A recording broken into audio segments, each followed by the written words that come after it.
আজকের ভিডিওতে থাকা প্রশ্নগুলি তুমি যদি খুব ভালো করে রেডি করো তাহলে এখান থেকেই সমস্ত প্রশ্ন 100% নিশ্চিত কমন পেয়ে যাবে। প্রিয় শিক্ষার্থী বন্ধুরা, তোমরা যারা ইউনিভার্সিটি অব গৌড়বঙ্গ বিশ্ববিদ্যালয়ের অধীনে সেকেন্ড সেমিস্টারে পড়াশোনা করছো এবং যাদের সেকেন্ড সেমিস্টারে মেজর সাবজেক্ট হিসেবে ফিলোসফি সাবজেক্ট রয়েছে, সেই ফিলোসফি সাবজেক্টের মেজর এসএসসি 2 পেপারের সাজেশন নিয়ে আজকের এই special video. Subject philosophy major paper code PHIMJ SSC 2, paper name philosophy of human rights. তোমাদের লিখিত পরীক্ষা মোট 40 নম্বরের হবে এবং পরীক্ষার সময় থাকবে 2 ঘন্টা। আজকের ভিডিওটিতে তোমাদের জন্য মান 15, মান 5 এবং মান 2 এর অতি গুরুত্বপূর্ণ প্রশ্নগুলি রাখা হয়েছে। যে প্রশ্নগুলি তুমি যদি খুব ভালো করে পড়ো এখান থেকেই সমস্ত প্রশ্ন পরীক্ষায় কমন পাবে। তাহলে শুরু করা যাক আজকের ভিডিওর মূল আলোচ্য বিষয়। বিভাগ ক, মান 15। 1. মানব অধিকার বলতে কি বোঝো? মানব অধিকারের প্রকৃতি সম্পর্কে আলোচনা করো। অথবা মানব অধিকার কি? মানব অধিকারের বৈশিষ্ট্যগুলি আলোচনা করো। অথবা মানব অধিকার কি?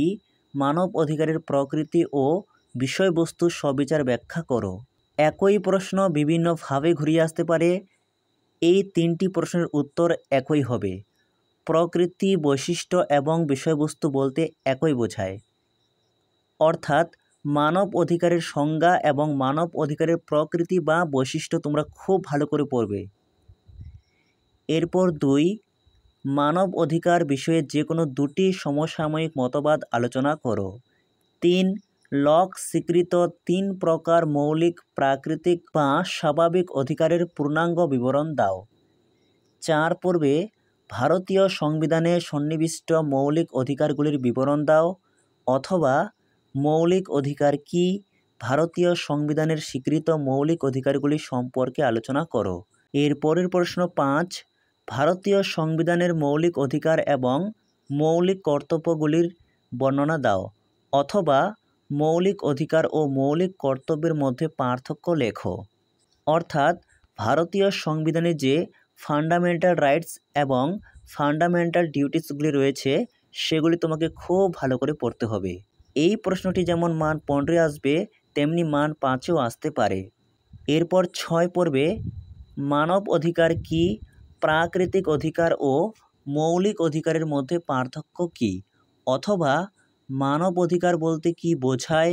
প্রাকৃতিক অধিকার ও মৌলিক অধিকারের মধ্যে পার্থক্য কি? আলোচনা করো। অথবা প্রাকৃতিক অধিকার কি? প্রাকৃতিক অধিকার ও মৌলিক অধিকারের মধ্যে পার্থক্য কি? এই প্রশ্নটিও যথারীতি গুরুত্বপূর্ণ। 7 পর্বে প্রাচীনকালে মানব অধিকারের ঐতিহাসিক প্রেক্ষাপট আলোচনা করো। অথবা মানব অধিকারের ঐতিহাসিক প্রেক্ষাপট আলোচনা করো।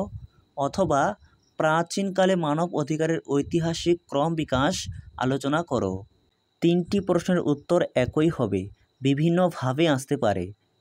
8 পর্বে ভারতীয় সংবিধানের প্রস্তাবনার তাৎপর্য সবিচার ব্যাখ্যা করো। অথবা ভারতীয় সংবিধানের প্রস্তাবনার তাৎপর্য ব্যাখ্যা করো। এই প্রশ্নটিও গুরুত্বপূর্ণ। ভারতীয় সংবিধানের যে প্রস্তাবনা অর্থাৎ প্রিয়াম্বল রয়েছে সেই প্রিয়াম্বল সম্পর্কে তোমাদের ভালোভাবে লিখতে হবে। 9 পর্বে মৌলিক অধিকারের বৈশিষ্ট্যগুলি উল্লেখপূর্বক ব্যাখ্যা করো। অথবা মৌলিক অধিকারের বৈশিষ্ট্যগুলি ব্যাখ্যা ও বিচার করো। মৌলিক অধিকার এবং মৌলিক কর্তব্য কিন্তু এক নয়, আলাদা। তোমরা বিষয়টি খুব ভালো করে বুঝবে। মৌলিক অধিকার বলতে বোঝায় ফান্ডামেন্টাল রাইটস এবং মৌলিক কর্তব্য বলতে বোঝায় ফান্ডামেন্টাল ডিউটিস।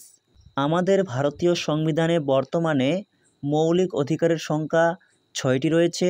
প্রথমে 7টি ছিল, একটিকে বাদ দেওয়া হয়েছে যেটি সম্পত্তির অধিকার।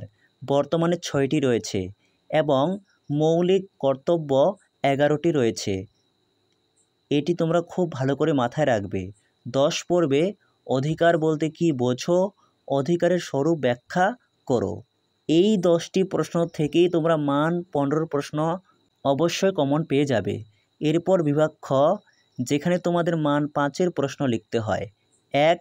মানব অধিকার সংক্রান্ত হবসীয় দৃষ্টিভঙ্গির সংক্ষিপ্ত বিবরণ দাও, অথবা মানব অধিকার সম্পর্কে হবসের মতবাদ ব্যাখ্যা করো। এখানে বানানটি ভুল রয়েছে, এটি হবস হবে। 2 পর্বে মৌলিক অধিকারের সঙ্গে মানব অধিকারের তুলনা করো, অর্থাৎ মৌলিক অধিকারের সঙ্গে মানব অধিকারের পার্থক্য। 3 পর্বে বিশ্বজনীন মানবাধিকার সম্পর্কিত ঘোষণার ধারণাটি ব্যাখ্যা করো। 4 ভারতীয় সংবিধানে গৃহীত মৌলিক কর্তব্যগুলি বিবৃত করো। 5 পর্বে ভারতীয় সংবিধানের প্রস্তাবনায় বর্ণিত সংবিধানের উদ্দেশ্য এবং লক্ষ্যগুলি কী, অথবা ভারতীয় সংবিধানের প্রস্তাবনার স্বরূপ বা বৈশিষ্ট্য কী। 6 পর্বে মৌলিক অধিকার ও মৌলিক কর্তব্যের মধ্যে সম্পর্ক কী, অথবা মৌলিক অধিকার এবং মৌলিক কর্তব্যের মধ্যে পার্থক্য নির্দেশ করো। 2টি প্রশ্নের উত্তর একই হবে। 7 পর্বে ধর্মীয় স্বাধীনতার অধিকার সম্পর্কে একটি সংক্ষিপ্ত টিকা লেখো। 8 মানব অধিকারের ক্রম বিকাশ সমকালীন প্রেক্ষাপটে আলোচনা করো। 9 পর্বে তুমি কি মনে করো সকল মানুষের সমান অধিকার থাকা উচিত। 10 মানব অধিকার শব্দের অর্থ বিশ্লেষণ করো। মানব অধিকার এর পক্ষে যুক্তি দাও। এই ছিল মান 5-এর সেরার সেরা 10টি প্রশ্ন। এই 10টি প্রশ্নের মধ্যে থেকেই তুমি মান 5-এর প্রশ্নগুলি কমন পেয়ে যাবে। এরপর বিভাগ গ, যেখানে তোমাদের মান 2-এর প্রশ্ন লিখতে হয়। এখানে মান 2-এর 20 থেকে 22টি প্রশ্ন রাখা হয়েছে। আশা করি এখান থেকেই তোমরা অধিকাংশ প্রশ্ন কমন পেয়ে যাবে। যেহেতু শর্ট প্রশ্নের সেই অর্থে কোনো সাজেশন হয় না, তবুও তোমরা এখান থেকে অনেক প্রশ্ন কমন পেয়ে যাবে। খুব ভালো করে পড়বে। 1 মানব অধিকার বলতে সাধারণত আমরা কি বুঝি। 2 ভারতীয় সংবিধানে নাগরিকদের কতগুলি মৌলিক অধিকার স্বীকৃত রয়েছে। 3 পর্বে ভারতীয় সংবিধানে বর্তমানে নাগরিকদের মৌলিক কর্তব্যের সংখ্যা কয়টি, অথবা ভারতীয় সংবিধানে কয়টি মৌলিক কর্তব্য রয়েছে। 4 যে গ্রন্থে লক তার প্রাকৃতিক স্বাভাবিক অধিকার সংক্রান্ত মতকে তুলে ধরেছেন সেই গ্রন্থের নাম উল্লেখ করো। 5 কোন দিন ভারতীয় সংবিধান গৃহীত হয়। 6 পর্বে ভারতীয় সংবিধান কবে কার্যকরী হয়। 7 ভারতীয় সংবিধান কার্যকরী হতে কতদিন সময় লেগেছিল। 8 পর্বে দুজন চিন্তাবিদের নাম করো যারা প্রাকৃতিক স্বাভাবিক অধিকারের তত্ত্বের বিরুদ্ধে সমালোচনামূলক প্রতিক্রিয়া ব্যক্ত করেন। 9 মানব অধিকার সংক্রান্ত 2টি সমসাময়িক দার্শনিক বিতর্কের উল্লেখ করো। 10 ভারতীয় সংবিধানের প্রস্তাবনায় লিবারিটি শব্দের দ্বারা কি বোঝানো হয়। লিবারিটি মিনস স্বাধীনতা। 11 পর্বে ভারতীয় সংবিধানে ধর্মীয় স্বাধীনতার অধিকার বলতে কি বোঝায়। 12 অধিকার বলতে কি বোঝায়।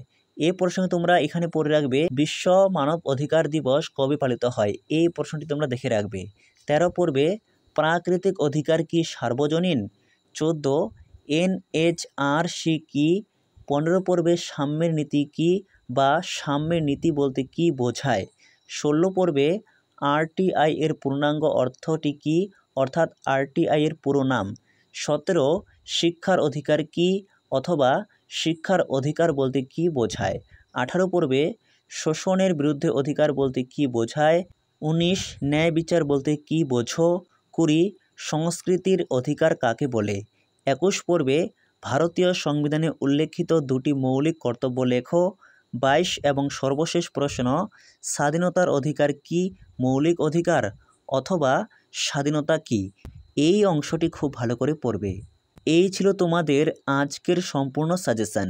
ভিডিওটি ভালো লেগে থাকলে অবশ্যই একটি লাইক করো, আর পরবর্তী ভিডিওর নোটিফিকেশন সবার আগে পেতে চ্যানেলটি সাবস্ক্রাইব করে রাখতে একেবারেই ভুলো না, কারণ আমাদের এই চ্যানেলে ইউনিভার্সিটি অব গৌড়বঙ্গ বিশ্ববিদ্যালয়ের নোটিশ সংক্রান্ত তথ্য এবং বিভিন্ন বিষয়ের সাজেশনমূলক ভিডিও পোস্ট করা হয়ে থাকে।